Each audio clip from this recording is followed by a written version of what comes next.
آگے ہمارا شروع ہو رہا ہے 27واں پارہ۔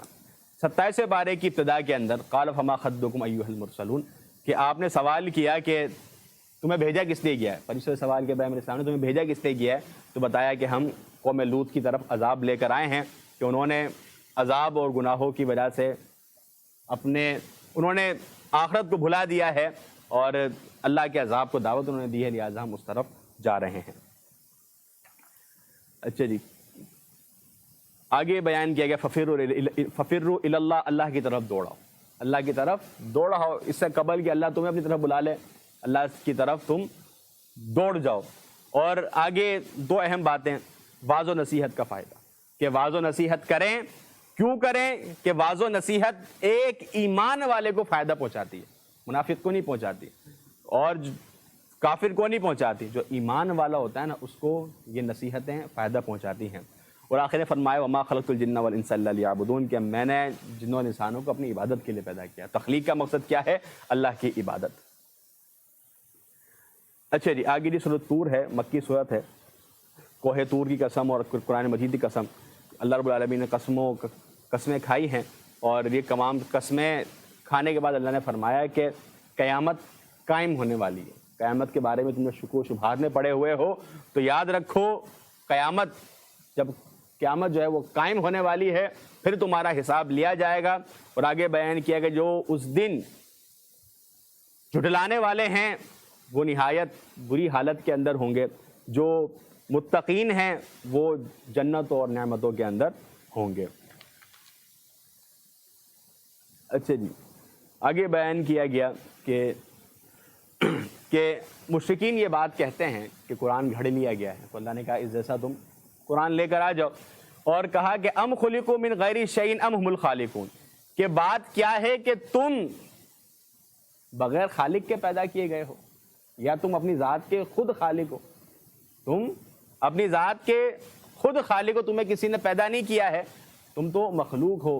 تو جب اللہ کی مخلوق کو اللہ نے تمہیں پیدا کیا ہے اور تم اسی کی ذات کے اوپر اعتراض کر رہے ہو، تو یہ تمہاری بات بالکل بودی اور بالکل فضول ہے۔ تو جس ذات نے پیدا کیا، جس بات نے تمام امور ہمیں عطا کیے، ہمارے لیے تمام ہماری زندگی اس نے فراہم کیا، اور انسان اسی کو جھٹلایا، تو اس سے زیادہ بے عقل انسان کوئی نہیں ہو سکتا۔ اچھا یہ آگے سورہ نجم ہے، مکی صورت ہے، کہ والنجم اذا ہوا، اللہ رب العالمین نے ستارے کی قسم کھائی ہے، ما ضل صاحبکم وما غوا، کہ اللہ کے نبی کریم صلی اللہ علیہ وسلم کے متعلق بات ہوئی کہ آپ کو مشرکین مکہ کہا کرتے تھے کہ آپ گمراہی میں چلے گئے ہیں، آپ بہک گئے ہیں، تو اللہ رب العالمین نے اس بات کی تردید کی اور کہا کہ وما ينطق عن الهوى ان هو الا وحی یوحی، کہ اللہ کے نبی کریم صلی اللہ علیہ وسلم اپنی خواہشات سے کوئی بات نہیں کرتے، بلکہ وہی بات کرتے ہیں جو کہ وحی ہے۔ ایک صحابی رسول اللہ کے نبی وسلم کی ہر بات لکھ لیا کرتے تھے، تو صحابہ کرام نے کہا کہ آپ ہر بات نہ لکھا کریں، اللہ کے نبی کبھی غصے میں ہوتے ہیں، کبھی کس کیفیت میں ہوتے ہیں، تو انہوں نے لکھنا چھوڑ دیا۔ تو آپ صلی اللہ علیہ وسلم نے ان سے پوچھا کہ آپ نے لکھنا کیوں چھوڑ دیا ہے؟ تو جواب دیا کہ میں نے اس بات کی وجہ سے کہ آپ کبھی کس کیفیت میں کبھی کس کیفیت میں ہوتے ہیں، اس وجہ سے میں نے لکھنا چھوڑ دیا ہے۔ تو آپ نے فرمایا کہ لکھو، کیونکہ اس زبان سے سوائے حق کے کچھ نہیں نکلتا۔ تو یہ زبان اللہ رب العالمین کی وحی کے نزول کے بعد تمہارے سامنے کھلتی ہے، تمہارے سامنے باتوں کو بیاں کرتی ہے، تمہارے سامنے احکامات کو عیاں کرتی ہے۔ تو اللہ کے نبی کے نسل اپنی خواہشات سے نہیں بلکہ وحی الہی سے کلام کرتے ہیں۔ اچھا جی، آگے جی، جو مشرکین مکہ نے دیویاں بنائی ہوئی تھی، میں لات ہے، عزا ہے، منات ہے، یہ انہوں نے جو دیویاں بنائی ہوئی تھی اور ان کو کہا تھا کہ اللہ رب العالمین کی بیٹیاں ہیں، نعوذ باللہ، انہوں نے ان کو اللہ رب العالمین کی بیٹیاں قرار دیا۔ تو اللہ نے فرمایا کہ یہ کیسی بات ہے، الکم الذکر ولہ الانثی، اپنے لیے بیٹے پسند کرتے ہو، اللہ کے لیے بیٹیاں، تلک اذن قسمۃ ضیزہ، یہ تو بڑی ہی نا انصاف قسم کی تقسیم ہے۔ اللہ کے لیے تم نے بیٹیاں اور اپنے لیے بیٹے۔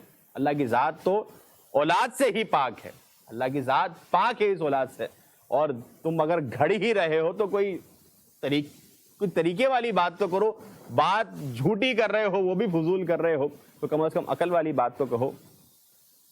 اچھا جی، آگے کبیرہ گناہوں سے، فحاشیوں سے اجتناب کرنے کا حکم دیا گیا، اور وہی آیت جس کے متعلق میں نے بات کی کہ فلا تزکوا انفسکم، اپنی پاکیزگی خود بیان نہ کرو، اللہ جانتا ہے کون پاکیزہ ہے۔ اچھا، اس صورت کے آخر کے اندر جب یہ صورت اللہ کے نبی کریم صلی اللہ علیہ وسلم پڑھ رہے ہیں، مشرکین مکہ سن رہے ہیں، تو اس موقع پر جب آپ نے اس صورت کا اختتام کیا ہے، صورت کے آخر میں سجدہ موجود ہے، ہم نے ابھی تراویح میں سجدہ کیا، تو جب آپ نے یہ آیت پڑھی ہے تو اس موقع پر جو کفار مکہ ہیں وہ بھی بے اختیار سجدے کے اندر گر گئے، وہ بھی بے اختیار سجدے میں چلے گئے ہیں۔ اچھا جی، آگے آج کی ہماری آخری صورت سورہ قمر، سورہ رحمان انشاءاللہ ہم کل سے شروع کریں گے۔ اچھا جی، اس صورت کے شروع میں شق قمر کا معجزہ، اللہ کے نبی کریم صلی اللہ علیہ وسلم سے کفار مکہ نے معجزہ مانگا، معجزے کا سوال کیا، آپ نے اشارہ کیا تو چاند کے 2 ٹکڑے ہو گئے، ایک ٹکڑا اس پہاڑ کی طرف، دوسرا اس پہاڑ کی طرف ہو گیا تھا، اور یہ شق قمر کا معجزہ آفاقی معجزہ تھا، پوری دنیا نے دیکھا تھا۔ ڈاکٹر حمید اللہ خان صاحب ایک بڑے ہی زبردست ایک عالم گزرے ہیں، بڑے محقق گزرے ہیں، اور ان کو تاریخی کتابوں پر اور تاریخی امور پر بڑا ان کو عبور تھا۔ میں نے عموماً تذکرہ شاید کیا ہے کہ صحیفہ حمام بن منبہ ایک کتاب ہے جو کہ سیدنا ابو ہریرہ رضی اللہ تعالیٰ عنہ کے شاگرد حمام بن منبہ نے اپنے استاد سیدنا ابو ہریرہ سے احادیث سن کر اس کے اندر لکھی تھی، اور احادیث کا سب سے قدیم ذخیرہ ہے، تو ان کو بر صغیر کے اندر لا کر اس کو چھپانے کا سارا کام جو ہے وہ ڈاکٹر حمید اللہ خان صاحب نے سر انجام دیا ہے۔ تو باہر کے انہوں نے لکھا ہے اور تحقیق ثابت کیا ہے کہ سندھ کے اندر بھی ایک ہندو بادشاہ تھا جس نے آسمان کے اندر چاند کے 2 ٹکڑے ہوتے ہوئے دیکھے، اور انہوں نے اس بات کو بیان کیا اور تحریر کیا، اور اس نے اس بات کا مکمل حوالہ انہوں نے دیا ہے۔ باہر کے یہ ایک بہت بڑا معجزہ تھا، لیکن مشرکین مکہ اس کو کہنے لگے بھائی تو جادو ہے، یہ تو جادو ہے، اس طرح کی بات کہہ کر آپ کی ذات پر پھر دوبارہ وہ تنقید کرنا شروع ہو گیا۔ تو اتنا بڑا معجزہ تھا کہ دنیا نے دیکھا اس کو، دوسرے لوگوں نے آ کر شہادت دی کہ یہ کیسا معجزہ ہو گیا۔ تو یہ بڑا عظیم معجزہ تھا، اللہ کے نبی صلی اللہ علیہ وسلم نے ان کے سامنے کیا، لیکن پھر بھی پھر وہی بات کہ جو معجزات یہ جو مانگتے تھے نا آپ کی ذات کو، اس لیے کہ آپ خاموش ہو جائیں، آپ کے پاس کوئی جواب نہ بن سکے، اس لیے معجزہ مانگتے تھے۔ اگر ہدایت کے لیے مانگتے تو ہدایت ملتی، اور ہدایت والے تو وہ ہیں جو بغیر معجزوں کے ایمان لانے والے ہیں، وہ تو اللہ کے نبی صلی اللہ علیہ وسلم کی ذات اور آپ کی بات سن کر دل کے اندر ایمان ایسا بھر جاتا ہے کہ وہ آپ کی بات سن کر آنکھیں بہہ پڑتی ہیں اور ایمان قبول کر لیتے ہیں۔ اچھا جی، آگے کچھ قوموں کا تذکرہ اللہ رب العالمین نے صورت کے اندر کیا ہے۔ نوح علیہ السلام کا تذکرہ ہے، قوم عاد کا تذکرہ ہے، تو یہ تذکرہ کر کے بتایا کہ دیکھو ان کے سامنے نشانی آئی، سب کچھ آیا، انہوں نے بھی انکار کیا، تم بھی انکار کرو اتنے بڑے معجزے کا، انہوں نے بھی انکار کیا، پھر کیا ہوا تم دیکھ لو، فکیف کان عذابی ونذر، کیسا تھا میرا عذاب، میرا عذاب کیسا تھا، میری نصیحت کیسی تھی، میری عبرت کیسی تھی، میرا ڈرانا کیسا تھا۔ تو لہذا تم جو نہیں مان رہے تو تم بھی ذرا انتظار کرو، تمہارے اوپر بھی اس طرح اللہ کا عذاب مسلط ہونے والا ہے۔ رب العالمین نے بارہا اس صورت کے اندر ایک اہم امر کی طرف نشاندہی کروائی کہ وَلَقَدْ يَسَّرْنَا الْقُرْآنَ لِلذِّكْرِ فَهَلْ مِن مُدَّكِرٍ، کہ ہم نے قرآن کو آسان کر دیا ہے، یہ آسان ہے، کون ہے سمجھنے والا، کون ہے غور و فکر کرنے والا؟ تو یہ آسان کتاب ہے، یہ انسان اس کو پڑھے تو اس کو سمجھ میں آتی ہے۔ اور میں نے کہا کہ بات ہوئی کہ پڑھیں گے آپ کو معلوم ہوگا کہ یہ جس زمانے کے بارے میں بات کر رہا ہے وہ میرا زمانہ ہے، جن لوگوں کے بارے میں بات کر رہا ہے میرے ارد گرد رہنے والے ہیں، جس شخص کو مخاطب ہے وہ شخص میں ہوں، اس بات کا آپ کو بخوبی انشاءاللہ اندازہ ہو جائے گا۔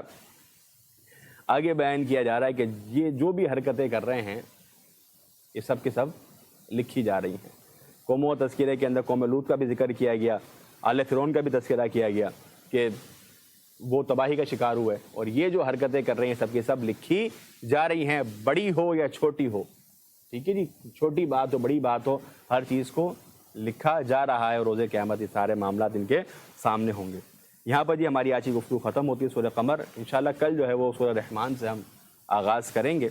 اللہ رب العالمین ہم کو قرآن کے ساتھ تعلق قائم کرنے کی توفیق عطا فرمائے۔ سبحان ربک رب العزۃ عما یصفون وسلام علی المرسلین والحمد للہ رب العالمین۔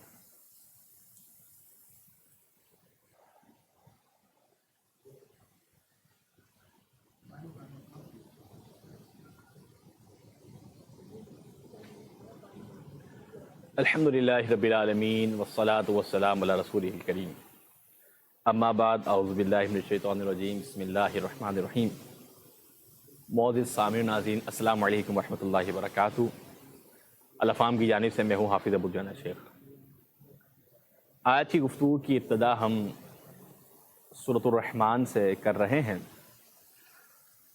سورہ رحمان یہ اپنے اسلوب، اپنی فصاحت اور بلاغت کے اعتبار سے ایک منفرد صورت ہے، اور جب قراء حضرات بڑے ہی خوبصورت انداز میں اس صورت کو پڑھتے ہیں تو سورہ رحمان کی تلاوت کیا ہی ایک مزہ دیتی ہے۔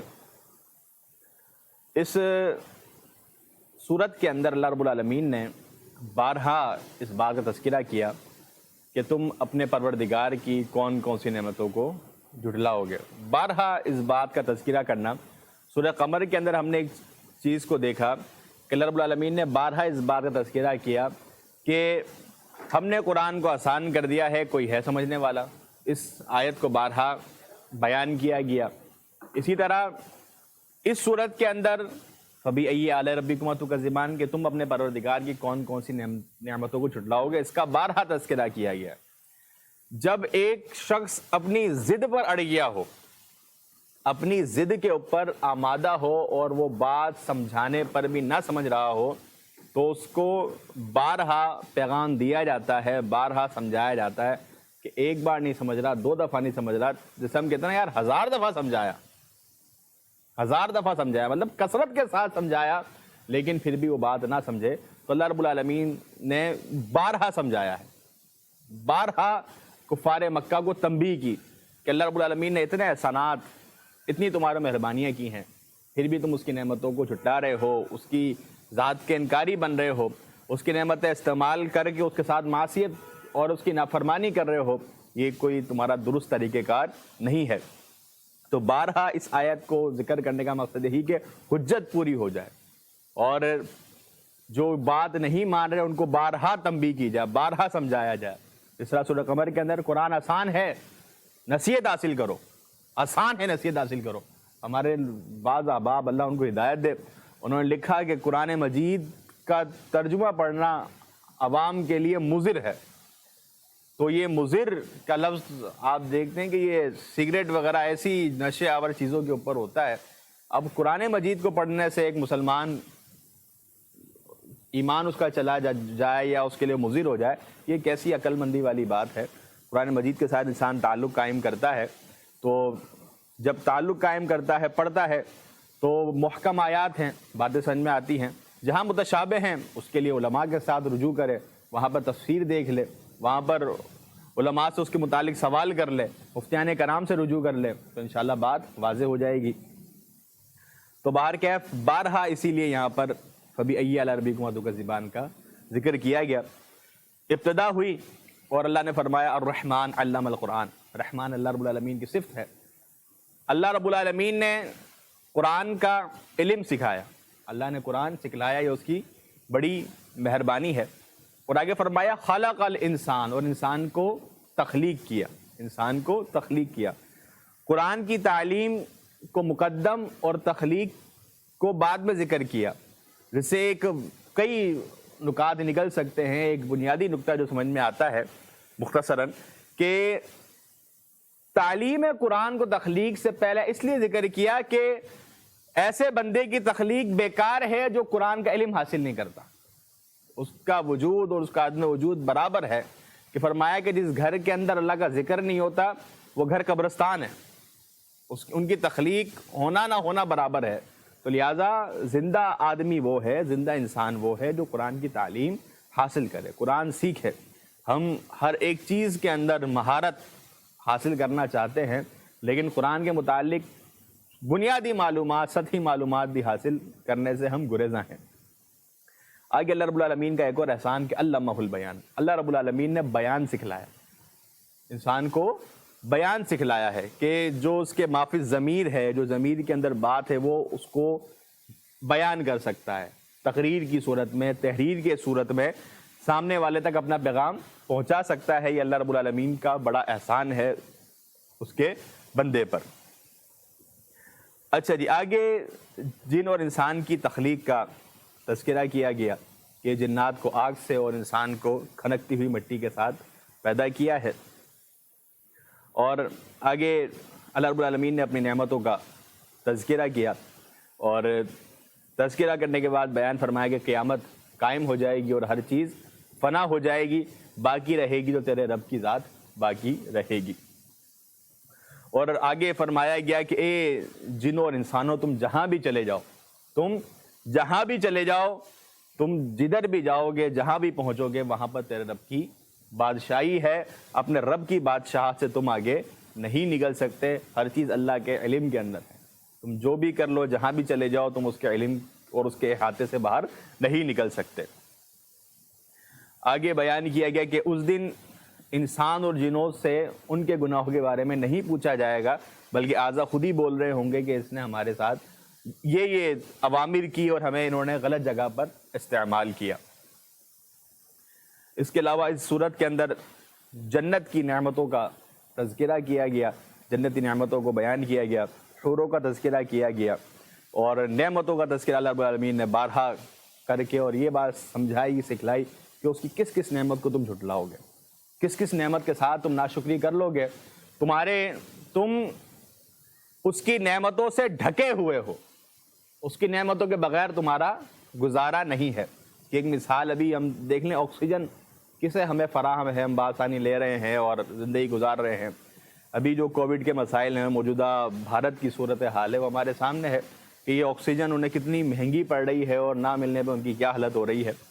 تو یہ جو نعمت اللہ رب العالمین کی ہے، انسان ان کو جھٹلا سکتا ہے، لیکن ان کی حقیقت اپنی جگہ پر مسلم ہے۔ اچھا جی، سورت کے اختتام کے بابرکت ہے تیرے رب کا نام، جو کہ جلال والا ہے اور عزت والا ہے۔ آگے جی سورۃ الواقعہ مکی سورت ہے۔ واقعہ یہ قیامت کا ایک نام ہے، قیامت کا ایک نام واقعہ بھی ہے، واقع ہونے والی۔ تو فرمایا گیا کہ قیامت قائم ہوگی، اور اس موقع پر ایک ہوگا دائیں ہاتھ والے اور ایک ہوں گے بائیں ہاتھ والے، ایک رائٹ سائڈ والے اور ایک لیفٹ سائڈ والے۔ اچھا، جو رائٹ سائڈ والے ہیں یہ اللہ رب العالمین کے مقربین ہیں، ان کے لیے جنت ہے، ان کے لیے آرام ہے، ان کے لیے نعمتیں ہیں، جبکہ جو لیفٹ سائڈ والے ہیں ان کے لیے جہنم ہے، ان کے لیے برا انجام ہے۔ آگے اللہ رب العالمین نے انسان سے مکالمہ کیا اور انسان کو بارہا بات سمجھائی کہ جو نعمتیں میں نازل کر رہا ہوں یہ تم خود نہیں کر سکتے، تمہاری تخلیق یہ میری طرف سے ہے۔ اور آگے ایک بڑی پیاری بات کہ انتم انزلتموہ من المزن ام نحن المنزلون، کہ افرأیتم الماء الذی تشربون، کہ تم پانی کو جو تم پیتے ہو، پانی جو تم پیتے ہو، انتم انزلتموہ من المزن ام نحن المنزلون، کیا اس پانی کو آسمان سے بادلوں سے تم برساتے ہو یا ہم برساتے ہیں؟ پانی جو تم پیتے ہو اسے آسمان سے تم برساتے ہو یا ہم برساتے ہیں؟ اللہ نے فرمایا لو نشاء جعلناہ اجاجا فلولا تشکرون، کہ اگر ہم چاہیں تو اس کو کھارا بھی بنا سکتے ہیں، ہم چاہیں تو کھارا بھی بنا سکتے ہیں، تم شکر ادا کیوں نہیں کرتے؟ تو اللہ رب العالمین کی نعمتیں جو ہمیں میسر آ رہی ہیں، جو مل رہی ہیں، یہ اس کا بڑا احسان ہے۔ یہ پانی اور دیگر جو ضروریات زندگی ہیں، اس کے اندر ہلکا سا بھی اونچ نیچ آ جائے، پانی گھر کے اندر خراب آنا شروع ہو جائے تو پھر انسان کتنا پریشان ہو جاتا ہے۔ اور اسی طرح دیگر نعمتیں ہیں، آکسیجن کی میں نے مثال دی، اور بھی لاتعداد نعمتیں ہیں، انسان شمار کرنا چاہے تو نہیں کر سکتا۔ اس کے اندر ہلکا سا بھی ایلیمنٹ چینج ہو جائے تو وہ انسان کے لیے باعث عذاب بن جاتی ہے۔ تو اللہ نے فرمایا کہ تم شکر ادا کیوں نہیں کرتے؟ اچھا جی، قرآن کے متعلق بیان کیا گیا کہ یہ قرآن عزت والا ہے اور اس کو نہیں چھوتے مگر پاک۔ یہاں سے مراد فرشتے ہیں، یہاں سے مراد فرشتے ہیں، لا یمسہ الا المطہرون، کہ قرآن مجید کو جو نازل کیا جا رہا ہے یہ پاکیزہ فرشتوں کے ذریعے نازل کیا جا رہا ہے۔ حضرت جبریل امی ہیں، وہ آپ کے قلب پر لے کر اس کو نازل ہو رہے ہیں۔ یہ جو تمہارا خیال ہے کہ یہ شیطانی کلام ہے یا آپ کے اوپر نعوذ باللہ جنات اتر رہے ہیں یا اس طرح کی جو تم فضولیات جو تم کہہ رہے ہو، اس بات کی کوئی حقیقت نہیں ہے۔ قرآن جو کہ لے کر آنے والے ہیں وہ پاکیزہ ہیں، وہ پاکیزہ ہے، وہ فرشتے ہیں، اللہ کے مقرب فرشتے ہیں جو کہ قرآن کو لے کر آ رہے ہیں، اور تنزیل من رب العالمین، یہ اللہ رب العالمین کی جانب سے نازل کردہ ہے۔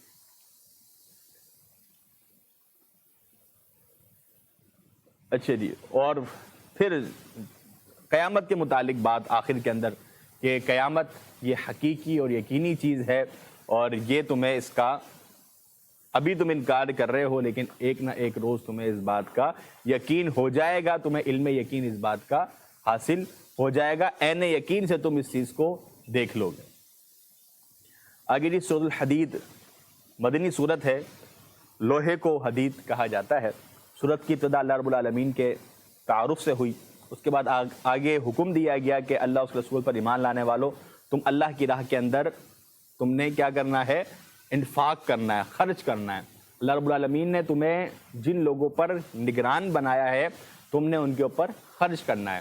اللہ رب العالمین نے رزق کا وعدہ کیا ہے، اور دنیا کے اندر جتنی مخلوقات موجود ہیں اتنا رزق میسر ہے، اتنا رزق میسر ہے، بلکہ اس سے 3 گنا زیادہ رزق میسر ہے۔ تحقیقاتی رپورٹ جو بیان کرتی ہوں یہی کہ اتنا رزق ہے کہ جتنی مخلوقات ہیں اس سے 3 گنا زیادہ ہے۔ لیکن ہم دیکھتے ہیں بہت سے ایسے ممالک ہیں جہاں پر لوگ بھوک سے مر جاتے ہیں، فاقہ کشی مر جاتے ہیں، اور دوسری طرف کیا ہے؟ ہم دیکھتے ہیں کہ کھانا بے انتہا ضائع ہو رہا ہے، بے تحاشا کھانے کو ضائع کیا جا رہا ہے۔ تو بات کیا ہے کہ اللہ رب العالمین نے ہم سے سوال کرنا ہے روز قیامت کہ جو ہمارے یہاں پر کیپٹلزم آیا، جو ہمارے یہاں پر سوشلزم آیا، تو کیپٹلزم کے اندر اتنے مفسدات، جو سرمایہ دارانہ نظام آیا کہ امیر جو ہے وہ امیر تر ہوتا چلا جائے، میں پیسہ اتنا کھینچ لوں، اتنا کھینچ لوں، اتنا کھینچ لوں، کسی دوسرے کا حق مر رہا ہے تو مرتا چلا جائے، مجھے اس سے کوئی فرق نہیں ہونا چاہیے۔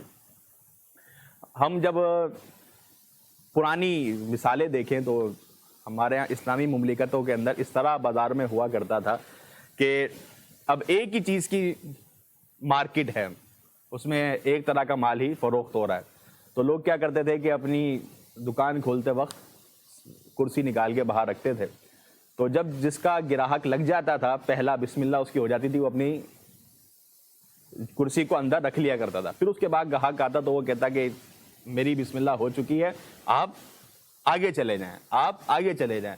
یہ والا جذبہ اب ہمارے اندر ناپید ہے، ہم چاہتے ہیں کہ جو بھی گاہک آ جائے ہماری طرف آ جائے، وہ پلٹ کے برابری دکان میں کیوں جا رہا ہے۔ تو یہ جو سرمایہ دارانہ ایک نظام آ جاتا ہے، اس پر ایک ڈیٹیل بحث ہو سکتی ہے۔ اس کی وجہ سے کیا ہوتا ہے کہ ہم دوسرے کا حق مار رہے ہوتے ہیں۔ تو اللہ رب العالمین نے نگران بنایا ہے، اگر ہمیں اضافی دے دیا ہے، ہم نے تو پورے مہینے کا راشن اپنے گھر میں رکھا ہوا ہے، نا ساما 100 برس کا پل کی خبر نہیں، ہم نے بہت زیادہ سامان رکھا ہوا ہے۔ اس سے کیا کہ ہم جو دوسرے لوگ ہیں جن پر نگران بنایا گیا، جن کے اوپر خرچ کرنا ہماری ذمہ داری تھی، جب ہم ان کے حصے کا بھی کھینچ رہے ہوں گے، ظلم کر رہے ہوں گے، تو پھر کیا ہوگا؟ معاشرے کے اندر جو عدم استحکام ہے، یہ اسی وجہ سے۔ اللہ نے تو رزق دیا ہے، اللہ رب العالمین نے رزق دیا ہے، وہ رزاق ہے، حقیقی رزاق ہے، اس کی صفت رزاق پر شک کرنا یہ درست نہیں ہے، یہ ایمان سے نکلنے کی بات ہے۔ اس کی صفت رزاق پر انسان یقین رکھے، لیکن انسان ظالم ہے، ایک دوسرے کے ہاتھ سے نوالا کھینچ جو رہا ہے، اس سے مسائل درپیش ہو رہے ہیں۔ تو حکم دیا گیا کہ تم نے خرچ کرنا ہے جن کے اوپر تمہیں نگران بنایا گیا ہے۔ اچھا جی، آگے بیان کیا گیا کہ جن لوگوں نے فتح مکہ سے قبل اللہ کی راہ میں خرچ کیا، اللہ کی راہ کے اندر جنہوں نے عبادت ریاضتی سر انجام دی، ان کا مقام زیادہ ہے بامقابلہ ان کے جنہوں نے فتح مکہ کے بعد جو لوگ ایمان لے کر آئے ہیں۔ فتح مکہ سے قبل مسلمانوں کی جو مالی کیفیت تھی وہ اتنی زیادہ مستحکم نہیں تھی، فتح مکہ کے بعد استحکام مزید آ گیا تھا، اور اس کے ساتھ جو سابقون اور اولین جو ایمان لانے والے ہیں ان کا مقام زیادہ ہے۔ اچھا، لیکن اللہ رب العالمین نے ایک اہم بات آگے بیان فرما دی، وَكُلًّا وَعَدَ اللَّهُ الْحُسْنَى۔ مقام میں کمی بیشی تو ہے، اب کام میں کمی بیشی تو ہے، لیکن اللہ رب العالمین نے سب سے اچھائی کا اور نیکی کا وعدہ کر رکھا ہے۔ تو معلوم ہوا کہ صحابہ کرام کے درجات میں فرق ہے، ابوبکر صدیق رضی اللہ عنہ کی فضیلت سب سے زیادہ ہے، اسی طرح دیگر صحابہ کرام کا مقام جو چلتا ہوا آ رہا ہے، عشرہ مبشرہ ہیں، سابقین اولین ہیں، اور اسی طرح مہاجرین ہیں، یہ جو ایک ترتیب چل رہی ہے پوری، تو اس کے اندر فضیلت میں اوپر نیچے معاملہ تو ہے، لیکن سب با فضیلت ہیں، سب با فضیلت ہیں۔ کچھ لوگ سیدنا امیر معاویہ رضی اللہ تعالیٰ عنہ اور ان کے والد سیدنا ابو سفیان رضی اللہ تعالیٰ عنہ کی شان میں تنقیص کرتے ہیں اور آپ کے فتح مکہ کے بعد ایمان لانے کو وہ قبول نہیں کرتے یا آپ کے متعلق طرح طرح کی باتیں کرتے ہیں، تو یہ درست نہیں ہے۔ اللہ رب العالمین نے ان سے اچھائی کا وعدہ کر رکھا ہے۔ جو آپس سے معاملات ہوئے وہ اللہ کے سپرد، ہمیں اس طرح کی کوئی اونچ نیچ نہیں کرنی چاہیے۔ آگے فرمایا کون ہے جو اللہ کو قرض حسنہ دیتا ہے، اس کے لیے اللہ رب العالمین کے ہاں بڑا اجر ہے۔ آگے جی بڑی اہم آیت کہ الم یأن للذین آمنوا ان تخشع قلوبہم لذکر اللہ وما نزل من الحق، کہ بات یہ ہے کہ کیا اب بھی ایمان والوں کے لیے یہ وقت نہیں آیا کہ وہ اللہ رب العالمین کے ذکر کی وجہ سے، اللہ رب العالمین کے قرآن کی وجہ سے ان کے دل نرم پڑ جائیں؟ کہ اب بھی وہ وقت نہیں آیا کہ اب دل کانپ جائے، دل لرز جائے؟ کہ اب بھی وہ وقت نہیں آیا؟ ہمارے ہاں بڑو افسوس کی بات یہ کہ قرآن مجید ایک بیسٹ موٹیویشن انسان کو فراہم کرتا ہے، انسان کو بیسٹ موٹیویشن، انسان کا رواں رواں کھڑا ہو جاتا ہے، جسم پہ لرزہ طاری ہو جاتا ہے، اور انسان کے اندر کچھ کرنے کا، اللہ کے حضور کھڑے ہونے کا، انسانیت کے لیے کام کرنے کا ایک جذبہ اس کے اندر پیدا ہوتا ہے۔ لیکن افسوس کی بات ہے کہ ہم قرآن کو ترک کر کے ہم جو ہے وہ فضول موٹیویشنل اسپیکرز کے پیچھے پڑ جاتے ہیں، جو کہ اس طرح کی باتیں کر رہے ہوتے ہیں کہ کوئی سر پیر اس کے نہیں ہوتے۔ جس طرح ایک موٹیویشنل اسپیکر کو میں سن رہا تھا تو وہ کہہ رہا، بیٹا تو شیر ہے، تو دھاڑے گا، تو دھاڑے گا، تو دھاڑے گا، اور لوگ تالیاں بجا رہے ہیں۔ تو اب دھاڑے لیا، اب کیا کریں آگے؟ میں نے اپنے اندر کا شیر جگا لیا، اب میں دھاڑنے لگ گیا، اب کیا کروں میں؟ تو قرآن صرف آپ کو موٹیویٹ نہیں کرتا بلکہ آپ کو راہ فراہم کرتا ہے۔ ہمارے یہاں موٹیویشنل اسپیکر کی جو دکانیں ہیں وہ صرف جگا تو رہی ہیں، اب جگانے کا بھائی واٹس نیکسٹ، اگلا کام کیا کرنا ہے، اگلا قدم کیا ہے، اگلا پلان کیا ہے، وہ نہیں ہے۔ بس ہم نے آپ کو جگانا تھا، اب باقی کام آپ کا ہے، آپ جانے آپ کا کام جانے۔ اور اس قدر فضولیات اور مبنی مشورے ہوتے ہیں، کبھی آپ حقیقت میں تناظر میں اس کو دیکھیں گے تو وہ بالکل خالی غبارے ہوتے ہیں۔